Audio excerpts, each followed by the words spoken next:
Racial profiling has been a major issue throughout the country. It came home again this week in Beverly Hills. Charles Belk, an African-American filmmaker and producer, was stopped by the Beverly Hills Police Department, a wrongful arrest. It was a bank robbery, and the rest is almost history. Belk says he was suddenly surrounded by police. Officers were looking for a bank robbery suspect who matched his description. Belk says he wasn't told that was why, and he claims he was even denied a phone call. An African-American male, in this case, the description, tall, bald, and black. That could be thousands of African-American males. But Charles Belk happened to be in the wrong place at the wrong time. In the train of events, racial profiling rammed back on the nation's plate again. Well, the Beverly Hills Department has a long history of complaints from African American and Latino motorists about unwarranted traffic stops.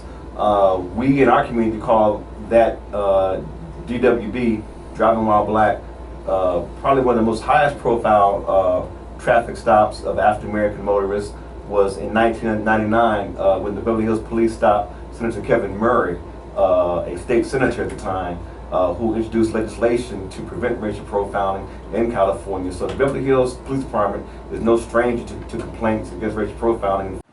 What we have seen over the last many years is a number of individuals have complained about racial profiling. What's that? You're in your car, you're walking, you're stopped. No crime has been committed, no probable cause, no suspicion of anything, reasonable suspicion, which police officers have a right to exercise, just because of your race, ethnicity, or your national origin.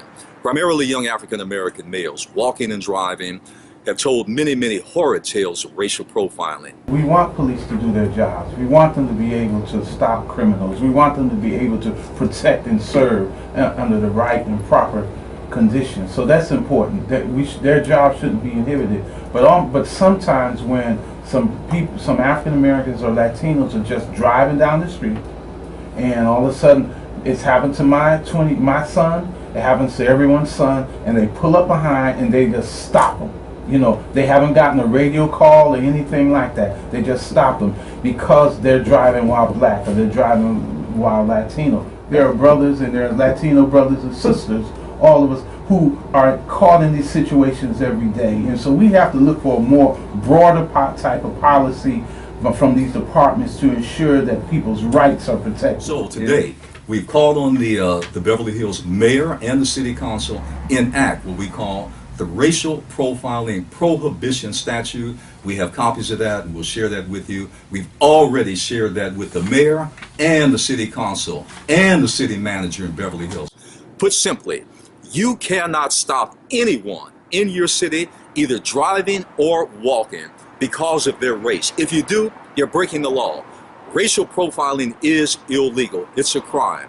And so as a result of that, the challenge to Beverly Hills and other cities around the country: stop racial profiling. We have clear guidelines that will govern and show you a direction in how to do that. Observe the law.